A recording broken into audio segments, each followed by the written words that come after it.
chers internautes Sénégal 7 merci de votre fidélité di am contentement bu baax a baax di toogaat fii ci plateau bi di ci ànd ak ay sportif ku ci mel ni Père Ndofène Mouhamed Alamine Diop ak aussi Mbissane ñu daal di waxtaane tirage coupe du monde bi waxtaane poulu Sénégal bi war a waxtaane aussi gaynde yi nan lañu war a mën a comporter woo pour mën a bokk ci carré d'as bi ndax loolu mooy challenge bi ñu war a def fale ca Qatar avant loolu dañuy nuyu suñu pap ba pare Père ñu ngi lay nuyu. maa ngi leen di fay di nuyu ñi ma bokkal plateau bi di nuyu suñu mbokku internautes yi nga xam ni saa bu ñu defee plateau bi ñu won ñu ni li ñuy def soxal na leen te di ñaan yàlla def ci jàmm. buñ fa jógee ñu nuyu ki nga xamante ni suñu naataango la sama confrère la di Mouhamed Alamine Diop nekk Afrique Sport Alamine maa ngi lay nuyu. maa ngi lay fay Lalia du nuyu Père Ndofène qui est un acteur du football di nuyu aussi le grand Mbissane donc di nuyu plateau bi yëpp ak internaute du Sénégal 7. merci beaucoup Mbissane. internaute yi namoon nañ la ñu ngi lay nuyu. oui maa leen gënoon nam aussi maa leen di nuyu yow Lalia di nuyu aussi Père Ndofène. honneur la jàkkaarloo moom. c'est la première fois dégg naa ay jaloorem déggoon naa mënoon na football trop quoi voilà ak grand Mohamed aussi. merci beaucoup. fi ñuy tàmbalee comme d'habitude Père mooy actualité sportive actualité bi nag mooy tirage au sort démb fële ca Qatar. mu amoon Doha ak Sénégal génn ci pôle bi nga xamante ni le pays hôte fa la nekk mooy le Qatar. ñu war ko partager ak Équateur ak Pays-Bas. donc pôle boobu yow ban jàngat nga ciy def. waaw di door d'abord di gërëm Sénégal yëpp parce que jàpp naa ni bu ñu toogee bay wax ne tirage dafa fekk Sénégal yëpp jàpp ci ba ñu qualifié. di gërëm di leen sant particulièrement nag xale yi parce que gis nañ ci seen dogu seen farlu ci match bi nga xam ni Sénégal daf ko waroon recevoir Égypte bu ñu demee nag ci tirage bi particulièrement Sénégal Pays-Bas Qatar Équateur loolu mooy li nga xam ni loolu la tirage bi génne ku dem nag ba phase finale coupe du monde ngay seet koo tànn il est vrai que li lay gënal mooy nga bañ a subir pression bi tout de suite waaye bu fekkente ne da nga fas yéene def fa jaloore da ngay waajal sa bopp ba nga xam ni ku fa nekk rek nga jàpp ni mën ngaa dajeek moom te boo dajeek moom mën nga cee am ndam jàpp nañu nag ni mënoon na gën a metti bu ñu demee ci jàngat yi danañ ci rendre compte parce que boo seetee Qatar amuñu repère ci moom te damaa jàpp ni àddina bi ni mu demee léegi lu nit mën ak foo ko mënti defee danañ ko xam parce que àddina bi réyatul léegi la xew États-Unis wala la xew Birmanie wala la xew Angola gii lu fa mënti xew à la minute même nga xam ko looloo tax ma jàpp ni bu fekkonte ne xarañte boobu ñuy yaakaar ci moom nekk na fa danañ ko xam waaye ku jara moytu la li tax ñu jar koo moytu mooy bu ñu fàtte ni ñoom handball mos nañ gagné coupe du monde handball waaye dañoo dem Allemagne dem France dem Suisse dem ci réew yëpp jël fa ay nit ñu xarañ ñëw jox leen nationalité loolu taxoon ñu gagné coupe du monde bi dégg naa nag for naa ci wew nag ñu ne ñi ngay def loolu ci football bi bañ leen ne yéenay organiser coupe du monde bi ba léegi non seulement ña ngay defar infrastructure ci yu demee noonu loolu moom suñu xel mën na cee dal parce que ku mës a dem Qatar xam nga ni infrastructure maa nga fan li ñu fa def sax wax dëgg yàlla dëgg neex yàlla jéggi na dayo waaye dañu ñoom peut-être di ñaan yàlla réussir organisation bi mais réussir participation parce que boo réussir organisation te sa participation baaxul wax dëgg yàlla dëgg neex yàlla dana am fu mu sooxe ci yow gëm naa nag ni am na nu muy demee ci àddina bi boo doon natt nag fii mu ne ngay wax Qatar di wax Sénégal dafa am ay jéego yu bari yoo xam ni rawe nañ leen ko lu tax nag man li ma tàmm di wax mooy respect de l'adversaire mais confiance en soi l'adversaire da nga koy jox wàccuwaayam jox ko cëram bu fekkee da nga ko bëgg a gagné waaye boo demee fleur au fusil te loolu yaakaaruma ni Sénégal dana ko def nga ne Qatar dama koy xeeb parce que adversaire kenn du ko xeeb noonu moom du tuuti gëm naa ni équipe bu Sénégal bii ak niñ ko xamee fii mu ne ak taxawaay bi muy taxawee am na foo xam ne buñ koy natt wax dëgg yàlla dëgg neex yàlla moom la ñu war a gën am yaakaar ci moom ne Qatar. ci même poule bi nag dafa am Pays-Bas xam nañ leen du point de vue formation defe naa ci formation yi gën ci àddina bi ca la bokk li tax Ajax Amsterdam di am jafe-jafe ci coupe d'Europe bi c'est que lu mu formé ñu xay ko yóbbu ko bu ñu defee benn at ñaari at ba nga xam ne équipe bi commencé na gars yi ñëw tànqe foofu looloo tax peut-être danañ am ñoom équipe nationale boo xam ni danañ ci am yaakaar waaye fa muy war a meññee du fa yegg du tee nag am nañu ay joueurs yoo xam ne xam nañ leen ku mel ni Van Dijk moom ak Sadio Mané ñoo bokk équipe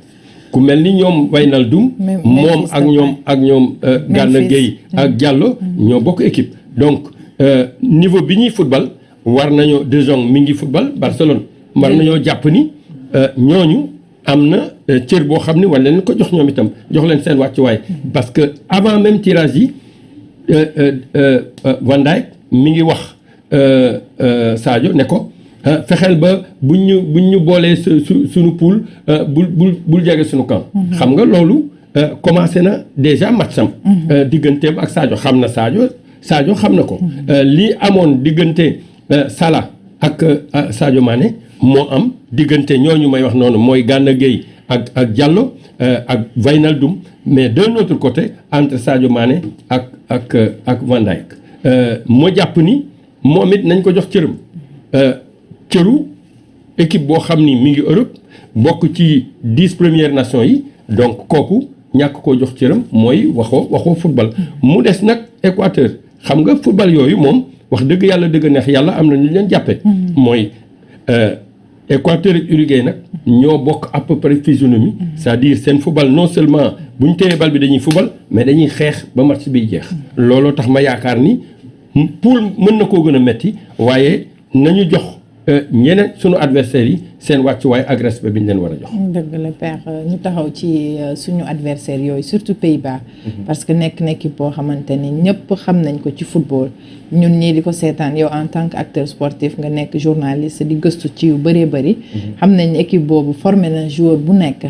aussi nu mu tudd Hollande am na joueur bu nekk bu mag. boo xam ne au niveau mondial ñëpp xam nañ leen ndax amoon nañ fi ay Robben ay Van Persie ñoom ñëpp fa lañ ce sont des Hollandais. bi aussi génération bi bu ñu fàtte ni De Jong bi nekk Barça De Ligt mi ngi fa mooy Juventus. aussi nga am Van Dijk am Wijnaldum am Memphis Depay mi nekk Barcelone donc xam nga ce sont des gros. yow ban jàngat typiquement nga fay def ci équipe boobu noonu. bon déjà damay rebondir comme ni ko Père Ndofène waxee. c'est une équipe boo xamante ni nii donc ku xam Hollande dañ leen xam ci formation bu baax. donc il l'a illustré avec l'Ajax Amsterdam mais ce qu'il faut aussi reconnaître mooy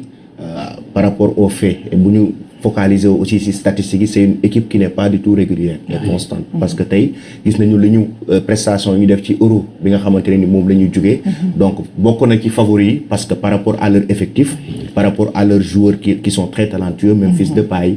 Wijnaldum on peut citer Virgil van Dijk bu nekk Liverpool et pas mal de joueurs mais après ils sont sortis premiers de leur groupe mais après ils ont déçu lors des huitièmes de finale donc tey c'est une équipe boo xamante ne nii par rapport au Sénégal mu nga xam ne adversaire la am nga xool tey jii ñaari effectifs yi peut-être mën nañu wax ne en termes de talent ku ci nekk am nga voilà individualité ku ci nekk am nga ay tu as de bons joueurs maintenant sur le plan collectif aussi on peut dire que le Sénégal a un léger avantage par rapport ak compétition yi mu jugee ak par rapport xar karam yi Sénégal wane tout dernièrement déjà par rapport à la Coupe d'Afrique des Nations on l'a vu avec le Sénégal qui s'est battu jusqu'au bout pour gagner la CAN jugee foofu la façon dont le Sénégal s'est qualifié pour la Coupe du Monde barrage yi jàpp naa ni les barrages niveau bi ñuy jouer en Afrique c'est tellement difficile que tey jii nii bu demee Coupe du Monde yaakaaruma ne le Sénégal doit avoir quand même certaines difficultés si on reste quand même constant et comme le père l'a dit on respecte notre adversaire et on se prépare quand même jàpp nañ ne warul nekk adversaire boo xam ne war na créer d'énormes des inquiétudes quand même pour le Sénégal. D'accord Mbissane nga rebondir foofu noonu nga xam ne mooy suñu poule bi rek yow noo ko gisee en tant que spectateur sportif. En tant que spectateur sportif dama koy wax souvent man duma trop spécialiste mais je suis un supporter de l'équipe nationale surtout. Donc tirage bi comme lu ñu ko waxee rek c'est un peu favorable quand même parce que mënoon na gën a pire aussi. parce que mënoon nañu tomber ci ay équipes yu mel ni Allemagne Argentine Brésil ak yi demee noonu. mais yàlla def na tombé wuñ ci mais tamit du poule bi nga xam ne nii poule bu yomb la tamit loolu aussi foog ñu wax ko parce que équipe ñu ko sekk aussi